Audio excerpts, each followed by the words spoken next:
ఒక్కొక్కరిగా లొంగిబాటుకు గురవుతున్నటువంటి పరిస్థితి. నిన్న కాక మొన్న ఇటీవలే సుజాత అలియాస్ పద్మావతి అలియాస్ పోతుల కల్పన ఛత్తీస్గఢ్ తెలంగాణ డీజీపీ ఎదుట లొంగిపోయారు. ప్రస్తుతం గచ్చిరౌలి పోలీసుల ఎదుట ప్రస్తుతం మల్లోజుల వేణుగోపాల్ లొంగిపోయారు. నిజానికి సిపిఐ మావోయిస్టు పార్టీ ప్రధాన కార్యదర్శి నంబాల కేశవరావు మృతి తర్వాత ఆ స్థానాన్ని మల్లోజులే దక్కించుకుంటారని చాలా పెద్ద ఎత్తున విస్తృతంగా ప్రచారం జరిగింది. కానీ ఆ కొద్ది కాలానికి సీన్ పూర్తిగా మారిపోయిందని చెప్పుకోవాలి. మల్లోజుల పేరిట విడుదలైనటువంటి ఒక లేఖ మావోయిస్టు పార్టీలో తీవ్రమైనటువంటి గందరగోళానికి కారణమైంది. తాను పూర్తిగా నిరాయుధులుగా ఉండాలని కోరుకుంటున్నాము, అటు సాయుధ పంతాను వీడి జనజీవన స్రవంతిలో కలవాలని కోరుకుంటున్నాము, పూర్తిగా బలిదానాలకు కారణమైనటువంటి విప్లవోద్యమంలో తాను ఉండడానికి ఎంత మాత్రం అర్హుడిని కాను అంటూ ఆయన చేసినటువంటి వ్యాఖ్యలు, ఆయన చేసినటువంటి 22 పేజీల విజ్ఞప్తి లేఖ సంచలనంగా మారింది. ఆ లేఖకు కౌంటర్ గా మావోయిస్టు పార్టీ తెలంగాణ అధికార ప్రతినిధి జగన్ కూడా గతంలో స్పందించారు. అటు ఇది మల్లోజుల వ్యక్తిగత అభిప్రాయం మాత్రమే, విప్లవోద్యమానికి దీనికి సంబంధం లేదు. సిపిఐ మావోయిస్టు పార్టీలో చాలా కీలకమైనటువంటి నేతగా ఉన్నటువంటి మల్లోజుల వేణుగోపాల్ ఇది వ్యక్తిగత అభిప్రాయం మాత్రమే అంటూ కూడా గతంలో జగన్ కౌంటర్ ఇచ్చే ప్రయత్నం చేస్తారు. ఆ తర్వాత మళ్ళీ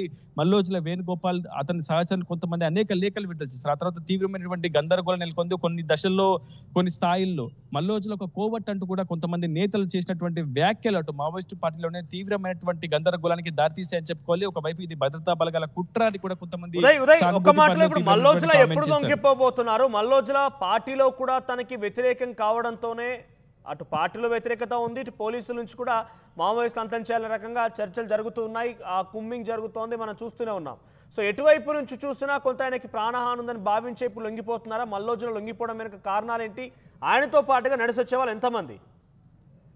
నిజానికి ఒక కేంద్ర కమిటీ సభ్యుడు, ఆయన సాదాసీదా నేత కాదు. అందులో పోలిట్ బ్యూరోలో ఉన్నటువంటి నలుగురు, అంటే మాజీ చీఫ్ ముప్పాల లక్ష్మణరావు అలియాస్ గణపతి, ఆ తర్వాత తిప్పరి తిరుపతి అలియాస్ దేవ్జీ, జార్ఖండ్ చెందినటువంటి మిషిర్ బెస్రా, ఆ తర్వాత 4వ వ్యక్తి మల్లోజుల వేణుగోపాల్ చాలా కీలకమైనటువంటి నేత. పోలిట్ బ్యూరో నుంచి సిపిఐ మావోయిస్టు పార్టీ ప్రధాన కార్యదర్శిని పదవిని పొందాలంటే ఖచ్చితంగా పోలిట్ బ్యూరో నుంచి ఆ ఎంపిక ప్రక్రియ అనేది జరగాలి. కేంద్ర కమిటీ దానికి పూర్తి స్థాయిలో తీర్మానించాలి. అటువంటి నేత ప్రస్తుతం మహారాష్ట్రలోని గచ్చిరౌలి పోలీసుల ఎదుట లొంగిపోయినట్లు మనకు సమాచారం అవుతుంది. ఇదే అంశాన్ని ఛత్తీస్గఢ్ డిప్యూటీ సీఎం విజయ్ శర్మ కూడా గత కొద్దిసేపటి క్రితం ధృవీకరించారు. ఎంతమందితో లొంగిపోయారు, లొంగిపోయిన వారి పేర్లు ఏంటి, వాళ్ళపై గతంలో ఎంత పారితోషికం ఉంది, ఎటువంటి విధ్వంసకరమైనటువంటి ఘటనలో వాళ్ళు పాల్గొన్నారనే అంశానికి సంబంధించి మరికొద్దిసేపట్లో అత్యున్నత సమావేశం నిర్వహించి అటు మీడియాకు బ్రీఫ్ చేసే అవకాశం ఉంది మహారాష్ట్ర పోలీసులు. ఏదేమైనప్పటికీ ఇది భద్రతా బలగాలు సాధించినటువంటి అతి గొప్ప విజయంగానే ప్రస్తుతం భావించాల్సి ఉంటుంది. దాదాపు గత కొద్ది కాలంగా లొంగిపోవడంతో మావోయిస్టులకు ఇంకేమైనా పెను ముప్పుగా మారే అవకాశం ఉందా? ఎందుకంటే ఆయన ఇటీవల కాలంలో ఒక లేఖ విడుదల చేశారు. ఆ లేఖను అందరూ కూడా చూసాం. పెద్ద ఎత్తున దేశవ్యాప్తంగా చర్చనీయాంశం అంశం ఏంటంటే నిరాయుధంగా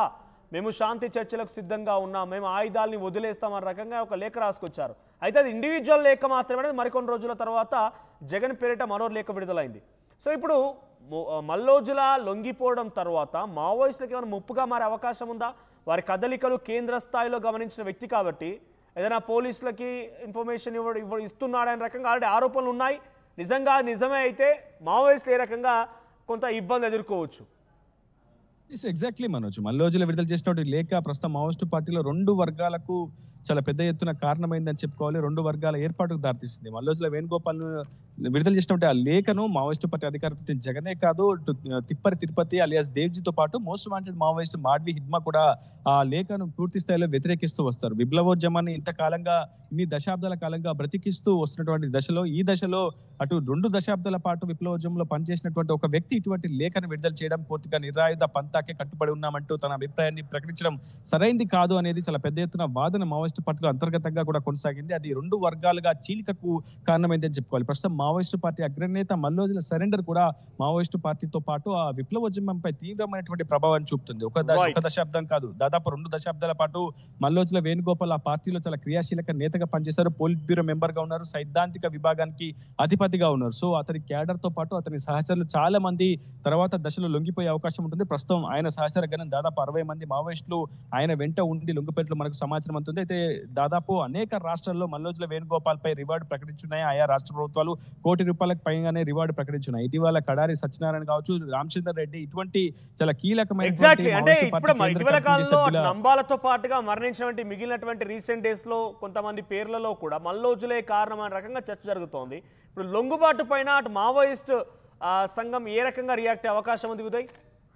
యెస్. మరికొద్ది సేపట్లో అంటే మావోయిస్ట్ పార్టీ కూడా స్పందించే అవకాశం ఉంటుంది. ఆ లేఖలు చేరే వరకు మాత్రం కొంత కాలయాపన అయితే జరుగుతుంది. ప్రస్తుతం మల్లోజుల వేణుగోపాల్‌తో పాటు Tippari Tirupati alias Devji Maoist party ప్రధాన కార్యదర్శి పదవికి రేస్‌లో ఉండేవారు. ప్రస్తుతం మల్లోజుల వేణుగోపాల్ సరెండర్ అయ్యారు గనుక అది అనివార్య పరిస్థితుల్లో తిప్పరి తిరుపతి అలియాస్ దేవ్‌జీ తెలంగాణకు చెందినటువంటి వ్యక్తి అతను ప్రస్తుతం సిపిఐ మావోయిస్ట్ పార్టీ ప్రధాన కార్యదర్శిగా బాధ్యతలు వహించినట్లుగా మనం అర్థం చేసుకోవాల్సి ఉంటుంది. సో తిప్పరి తిరుపతి ప్రస్తుతం మావోయిస్ట్ పార్టీ ప్రధాన కార్యదర్శిలో ఎటువంటి బాధ్యతలు నిర్వహిస్తారో ఆయన మార్క్ ఏ విధంగా ఉండబోతుందో ఒక దళిత సామాజిక వర్గానికి చెందినటువంటి తిప్పరి తిరుపతి ఎటువంటి విప్లవోద్యమాన్ని ఏ విధంగా ముందుకు తీసుకువెళ్తారని మాత్రం తెలియాల్సి ఉంది. మల్లోజుల వేణుగోపాల్ ఇచ్చే ప్రభుత్వానికి కావచ్చు నిఘా వర్గాలకు ఇచ్చే సమాచారాన్ని ముందస్తుగానే పసిగట్టి మావోయిస్టులు కూడా తమ వ్యూహాను తమ పంతాను మార్చుకునే అవకాశం ఉంటుంది. షెల్టర్ జోన్లను కావచ్చు వారి దగ్గర ఉన్నటువంటి పూర్తి